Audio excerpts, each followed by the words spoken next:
ओम शांति। ओम शांति।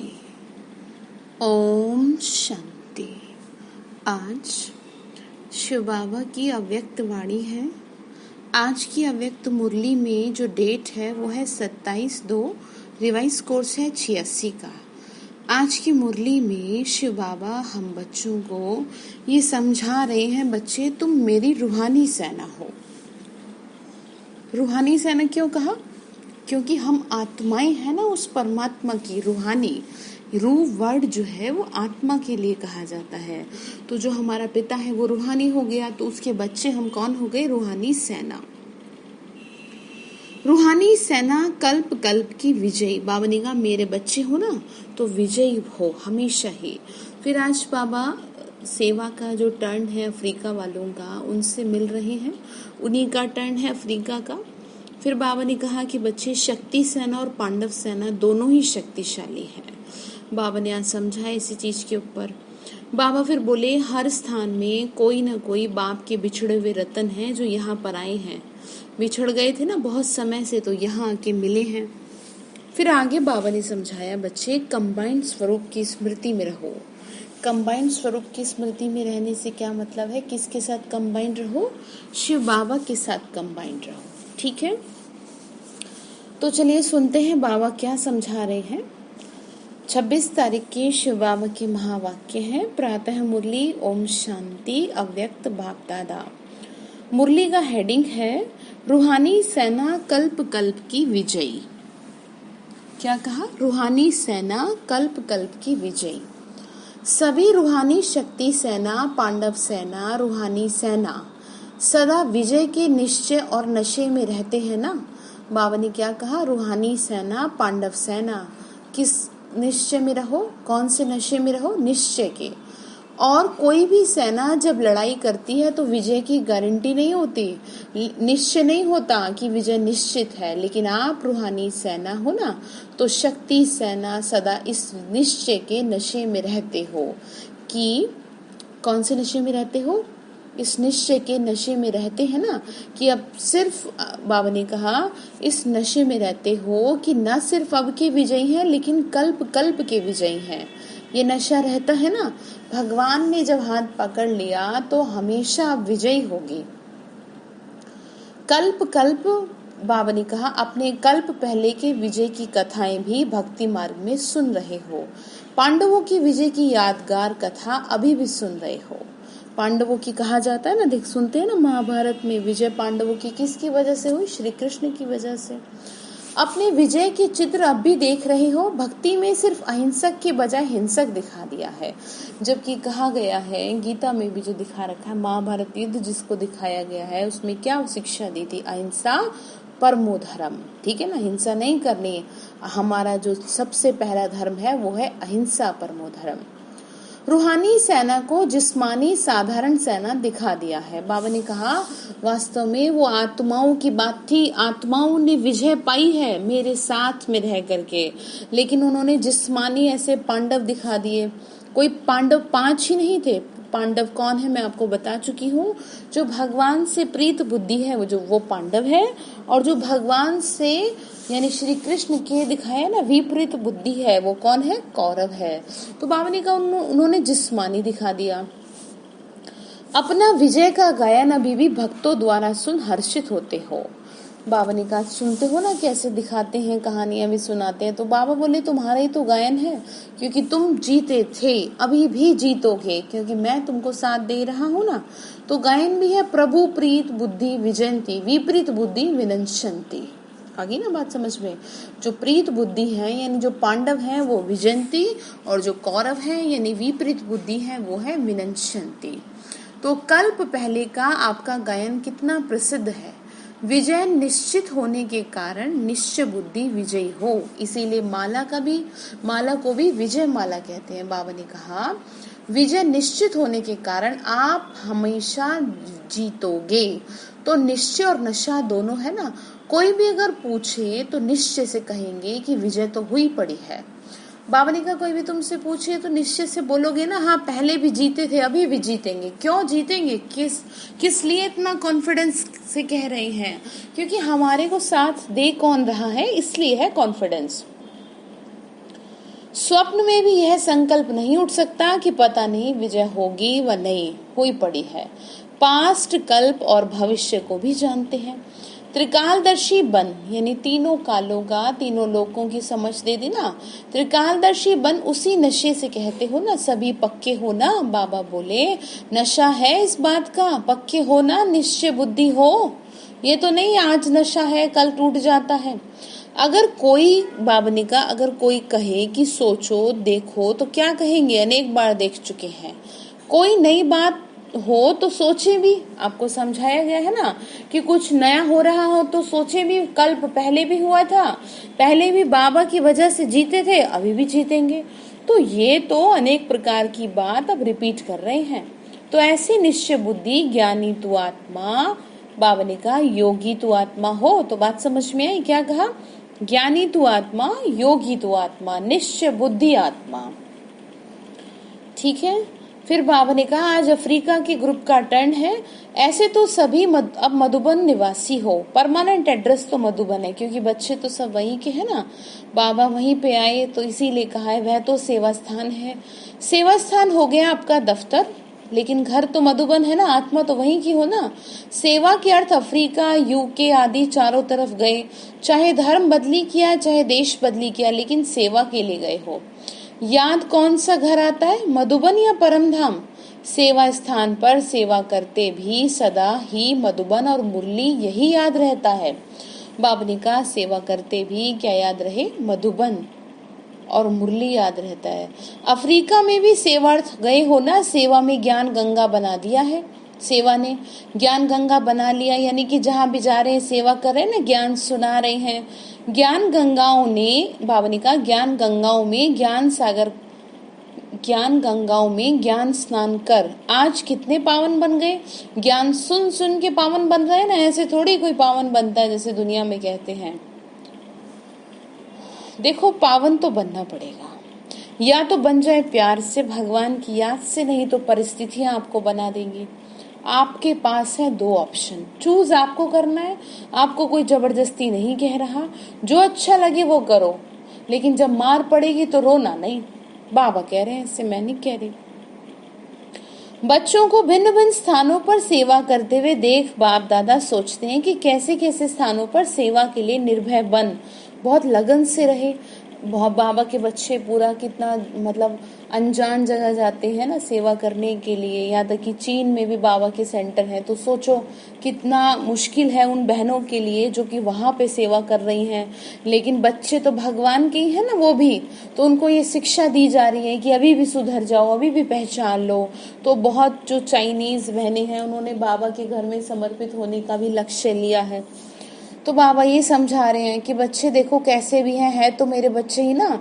तो बाप होने के नाते जो है बाबा बच्चों को सबको समझाएगा ना, चाहे किसी का बच्चा गोरा हो काला हो, माँ बाप तो सबको प्यार करते हैं ना। तो वही बात यहाँ पर है, आत्मा तो बाबा की है ना, शिव बाबा की। तो चाहे वो चाइना में बैठा हो, अफ्रीका में बैठा हो, उससे कोई मैटर नहीं करता। भगवान को आइडेंटिफाई कर लिया, उससे बड़ी किस्मत और कुछ भी नहीं है। ठीक है, बाबा कह रहे हैं। बाबा ने कहा कि बच्चे बाप दादा सोचते हैं कि कैसे कैसे स्थानों पर सेवा के लिए निर्भय बन बहुत लगन से रहे। अफ्रीकन लोगों का वायुमंडल, उनका आहार व्यवहार कैसा है, फिर भी सेवा के कारण रहे। सेवा का बल मिलता है, सेवा का प्रत्यक्ष फल भी मिलता है, वह बल निर्भय बना देता है। कभी घबराते तो नहीं हो ना, बाबा बोले घबराते तो नहीं। और ऑफिशियल निमंत्रण पहले से यहाँ मिला, विदेश सेवा का निमंत्रण मिलने से ऐसे ऐसे देशों में पहुंच गए। बाबा ने कहा विदेश सेवा का निमंत्रण मिला, यानी विदेशों में सेवा शुरू हुई तो वो फिर पहुंच भी गए। निमंत्रण की सेवा का फाउंडेशन यहाँ से ही शुरू हुआ, यानी कि भाई हमारे यहाँ के सेवा करो, ऐसे इनविटेशन मिला ना। सेवा के उमंग उत्साह का प्रत्यक्ष फल यहाँ के बच्चों ने दिखाया। बलिहारी उस एक निमित्त बनने वाले की जो इतने अच्छे अच्छे छुपे हुए रतन निकल आए। बाबा ने कहा बलिहारी बाबा की जो ऐसे बच्चे आ गए, देखो अभी तो बहुत वृद्धि हो गई है, वह छिप गया और आप प्रत्यक्ष हो गए। कौन छिप गया? बाबा तो छिप गया ना। बाबा ने कहा आपको दुनिया जान रही है, बाबा की सेवा कर रहे हैं ना। निमंत्रण के कारण नंबर आगे हो गया। जिसने निमंत्रण दिया वो आगे आ गया ना कि भाई सेवा बढ़ गई, अब तो बहुत सेवा हो रही है। तो अफ्रीका वालों को बाप दादा आफरीन लेने वाले कहते हैं। आफरीन लेने का स्थान है, क्योंकि वातावरण अशुद्ध है। अशुद्ध वातावरण के बीच वृद्धि हो रही है, इसीलिए आफरीन कहते हैं। बाबा ने कहा कि कैसे भी वातावरण में रह रहे हैं, सेवा कर रहे हैं, तो देखो कितनी बड़ी बात है, इसीलिए आफरीन कहा है। फिर आगे बाबा ने समझाया, शक्ति सेना और पांडव सेना दोनों ही शक्तिशाली हैं। मेजोरिटी इंडियंस हैं। बाबा ने कहा ज्यादातर इंडियंस हैं, लेकिन इंडिया से दूर हो गए, तो दूर होते भी अपना हक तो नहीं छोड़ सकते। वहां भी बाप का परिचय मिल गया, बाप के बन गए। नैरोबी में मेहनत नहीं लगी, सहज ही बिछड़े हुए पहुंच गए। और गुजरातियों के विशेष संस्कार हैं। बाबा ने कहा जैसे उन्हों की यह रीति है ना, सभी मिलकर गरबा रास करते, अकेले नहीं करते। छोटा हो चाहे मोटा हो, सब मिलके गरबा डांस जरूर करते हैं। गुजरातियों में बताते हैं ना। तो वास्तव में डांस कौन सा है? संस्कारों का है। यह संगठन की रीति अच्छी है उन्हों में, इसीलिए वृद्धि जल्दी हो जाती है। सेवा की वृद्धि और विस्तार भी हो रहा है। ऐसे ऐसे स्थानों पर शांति की शक्ति देना। बाबा ने कहा सेवा जहाँ बढ़ रही है वहाँ पे शांति की शक्ति देना, भय के बदले खुशी दिलाना, यही श्रेष्ठ सेवा है। जो भय में है ना मनुष्य, उनको खुशी दिलाना। ऐसे स्थानों पर आवश्यकता है। विश्व कल्याणकारी हो तो विश्व के चारों ओर सेवा बढ़नी है। बाबा ने कहा आपको टाइटल क्या दिया? आप विश्व कल्याणकारी आत्मा हो, तो नेचुरली सेवा तो बढ़ेगी ना, और निमित्त बनना ही है। बाबा ने कहा बच्चे तुम ही तो हो मेरे, तुम नहीं सेवा करोगे तो कौन करेगा? तुम्हें सबको बताना है। कोई भी कोना अगर रह गया तो उल्हना देंगे। अच्छा है, हिम्मते बच्चे मत दे बाप। इसीलिए 140 देशों में बाबा के सेंटर्स खुल चुके हैं, अभी और प्रोग्रेस हो रही है। हैंड्स भी वहां से ही निकलकर सेवा कर रहे हैं। जैसे जैसे ज्ञान मिलता जाएगा तो अपने आप समझते जाएंगे। यह भी सहयोग हो गया ना। कई बड़ी टीचर्स बहनें भी ऐसी हैं जो बहुत भाषा समझती हैं, जानती हैं, जिनको नॉलेज है लैंग्वेज की, तो वो अनेकों देशों में जाती हैं सेवा के लिए। तो ये भी विशेषता है देखो उनकी। स्वयं जगे हो तो बहुत अच्छा, लेकिन बाबा ने कहा जग कर फिर जगाने के भी तो निमित्त बनो। बाबा ने कहा पहचान गए तो औरों को भी तो बताओ, तो डबल फायदा होगा। बहुत करके हैंड्स भी वहाँ के हैं, विदेशों की बात कर रहे हैं। यह विशेषता अच्छी है। विदेश सेवा में मेजोरिटी सब वहां से निकल वहां ही सेवा के निमित्त बने हैं। बाबा ने कहा विदेशों में जो सेवा करी तो वहां जो सेवा बढ़ी, तो वहां सेवा बढ़ने का जो बात रही वो ये रही कि वहां के ही बाबा के बच्चे बन गए जो सेवा कर रहे हैं। और जैसे यहाँ इंडिया में इंडियंस कर रहे हैं। भारत ने विदेशों, बाबा ने कहा विदेश ने भारत को हैंड्स नहीं दिया है, भारत ने विदेश को दी है। भारत भी बहुत बड़ा है, अलग अलग जोन है। स्वर्ग तो भारत को ही बनाना है ना, विदेश तो पिकनिक स्थान बन जाएगा। बाबा ने क्या कहा देखो कितनी अच्छी बात के अंडरलाइन करें। बाबा ने कहा स्वर्ग तो भारत ही बनेगा, विदेश तो पिकनिक स्थान बन जाएगा। तो सभी एवर रेडी हो ना। आज किसी को कहाँ भेजें तो एवर रेडी हो। बाबा पूछते थे, जब बाबा भेजते थे सेवा में बड़े बड़ी दीदी दादियों को, जब शुरुआत हुई थी संस्था की, तो बाबा पूछते थे तो हिम्मत रखते हो तो मदद भी मिलेगी। एवर रेडी जरूर रहना चाहिए। और जब ऐसा समय आएगा तो फिर ऑर्डर तो करना ही होगा ना। बाबा ने कहा समय ऐसा होगा तो तुम्हें जाना पड़ेगा विदेशों में भी, जैसे कि देखो बहनों को जाना पड़ता है।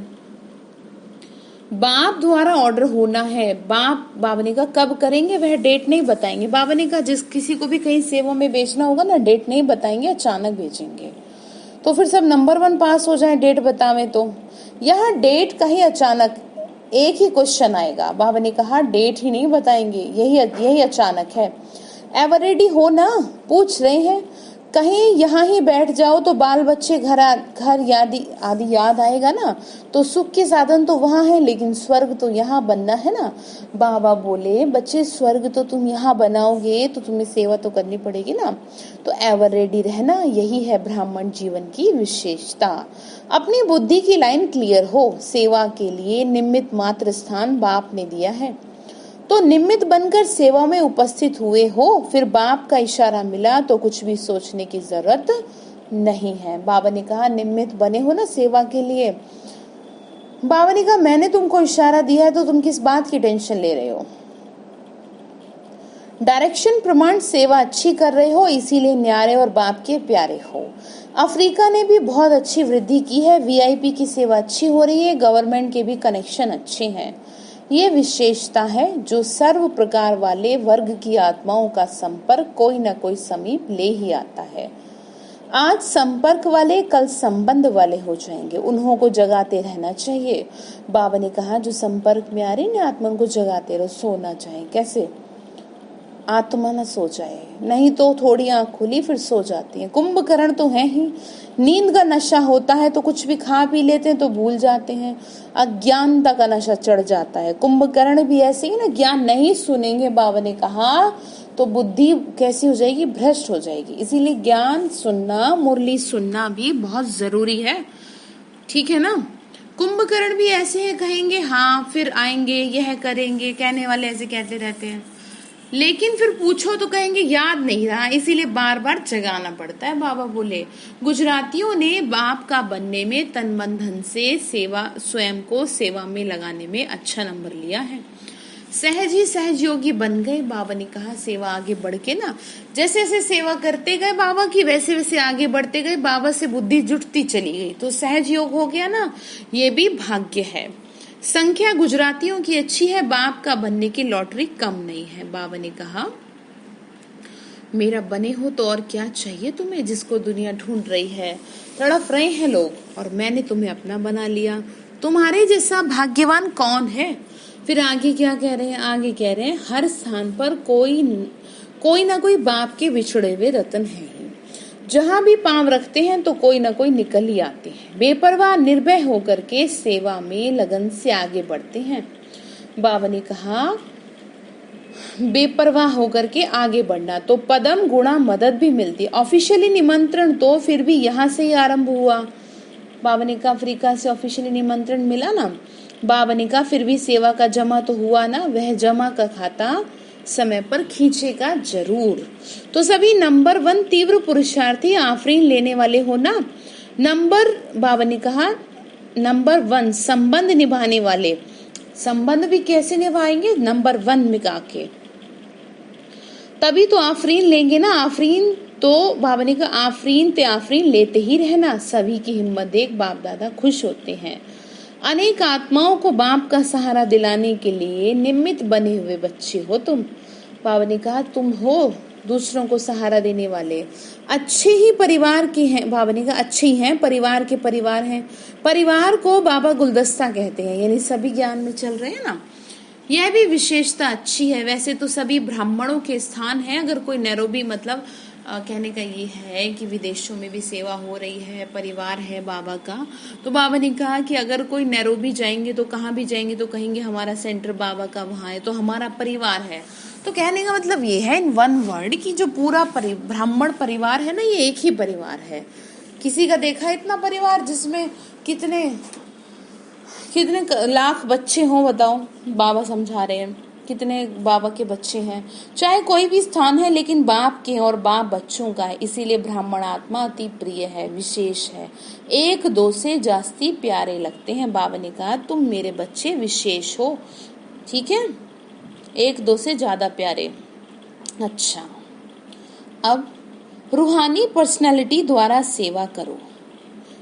अव्यक्त महावाक्य चुने हुए। रूहानी पर्सनालिटी से मतलब क्या है, अपनी आत्मिक स्थिति में स्थित होकर के सेवा करो, ये समझा रहे हैं। बाबा ने कहा पहली पॉइंट है, आप ब्राह्मणों जैसी रूहानी पर्सनालिटी सारे कल्प में किसी की भी नहीं है, क्योंकि आप सबकी पर्सनालिटी बनाने वाला ऊंचे ते ऊंचा स्वयं परमात्मा है।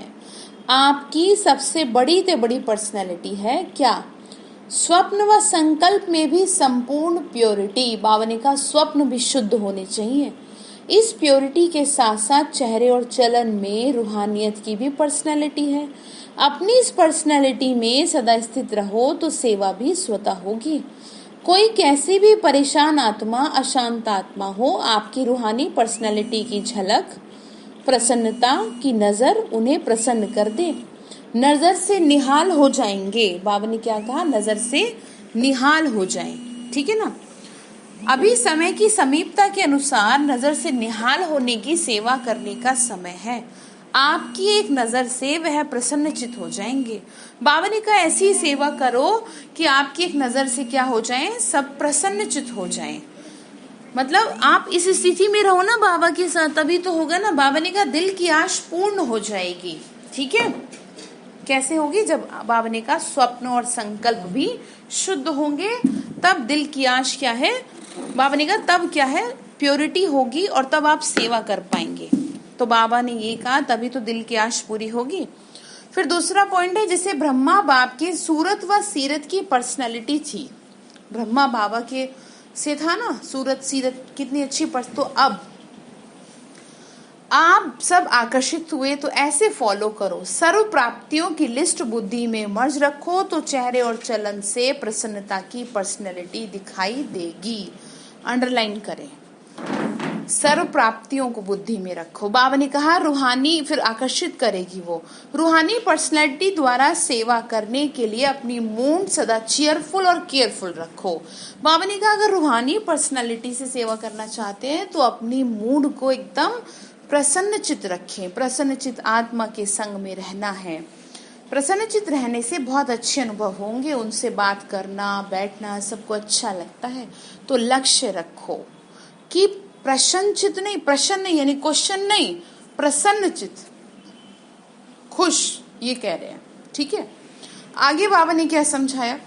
आगे कहा, आज बाबा ने कहा आप बच्चे बाहर के रूप में भले साधारण पर्सनैलिटी वाले हो, लेकिन रूहानी पर्सनैलिटी में सबसे नंबर 1 हो।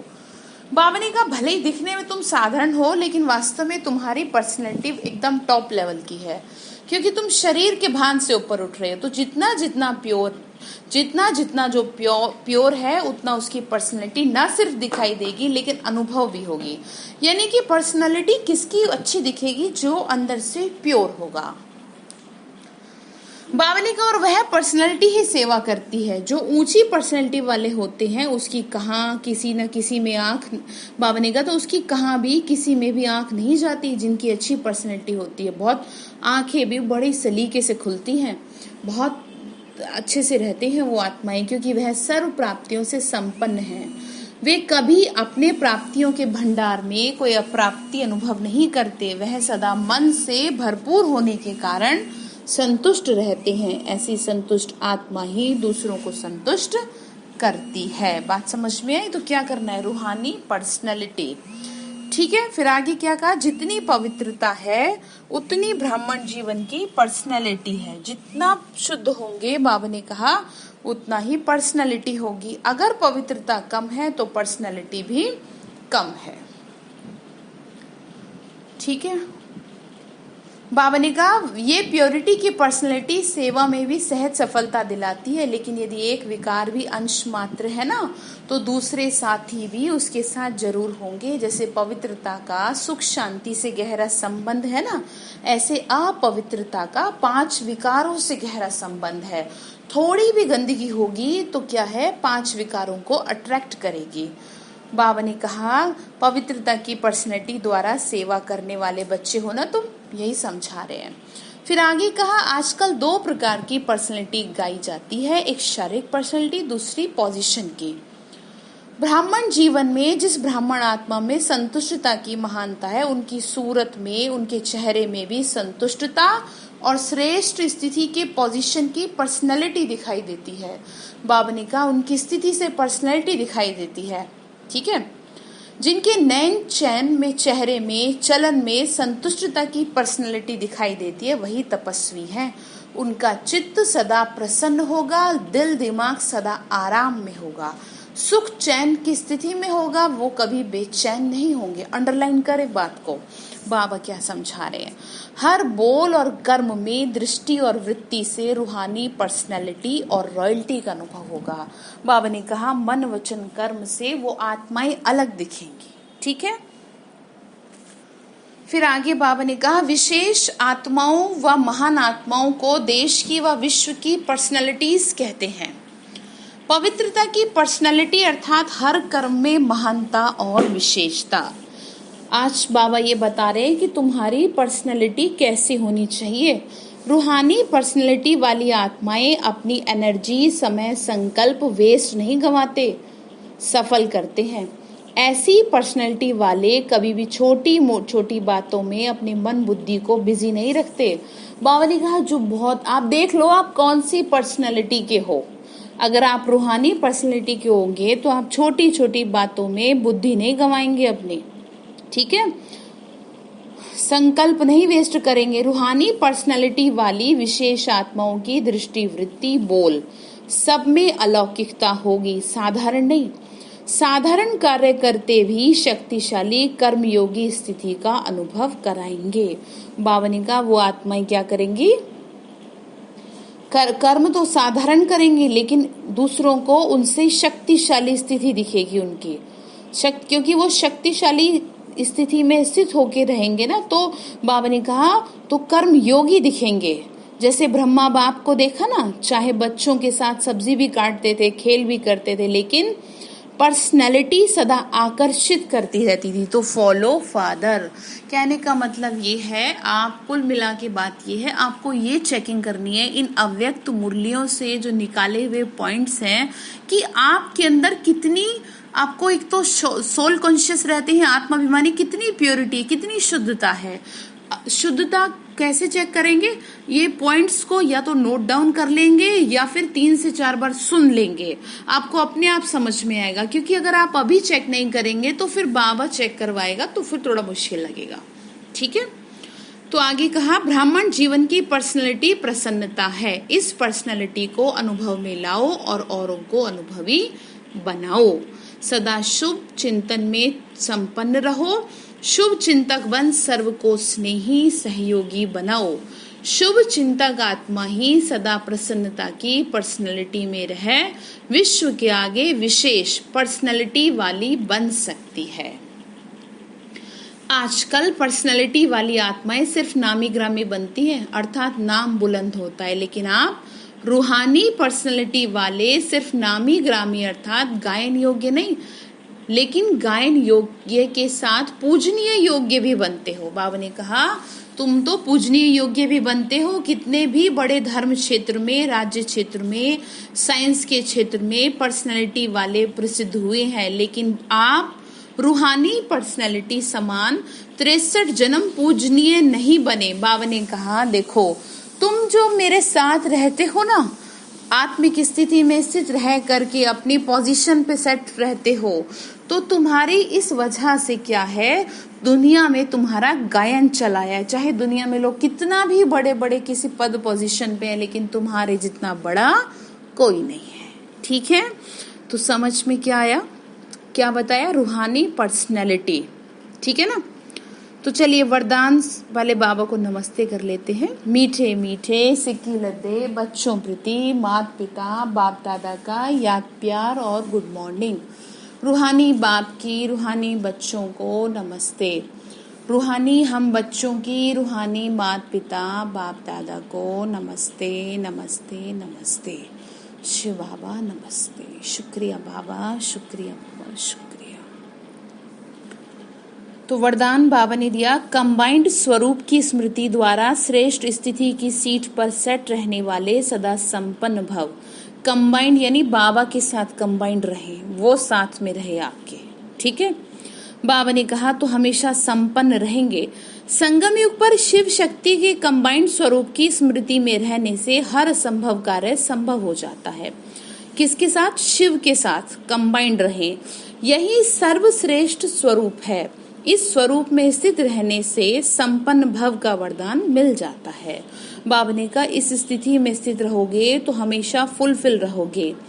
बाप दादा सभी बच्चों को सुखदायी स्थिति की सीट देते हैं। सदा इसी सीट पर सेट रहो तो अतीन्द्रिय सुख के झूले में झूलते रहेंगे। सिर्फ विस्मृति के संस्कार समाप्त करो। बाबा ने कहा कौन सी सीट पे सेट रहना है, कंबाइंड स्वरूप की सीट पे, तो हमेशा अतीन्द्रिय सुख में रहोगे, ठीक है। तो विस्मृति के संस्कार समाप्त करो, यानी बाबा को भूलने के संस्कार नहीं होने चाहिए, बाबा के साथ रहने के संस्कार डालो। अब ठीक है, तो स्लोगन बाबा ने दिया, पावरफुल वृत्ति द्वारा आत्माओं को योग्य और योगी बनाओ। अपनी शक्तिशाली वृत्ति द्वारा क्या करो, आत्माओं को योग्य और योगी बनाओ। तो आज बाबा ने क्या होमवर्क दिया, एक तो आप अपनी पर्सनैलिटी को चेक कर लेना, जिसके लिए अव्यक्त मुरलियों के पॉइंट्स को दोबारा से पढ़ लीजिएगा, सुन लीजिए। और बाबा ने कहा तुम मेरी कल्प कल्प की विजयी आत्मा हो, तो इस नशे में रहो, ठीक है, क्योंकि साथ कौन दे रहा है, शिव बाबा। अच्छा, ओम शांति।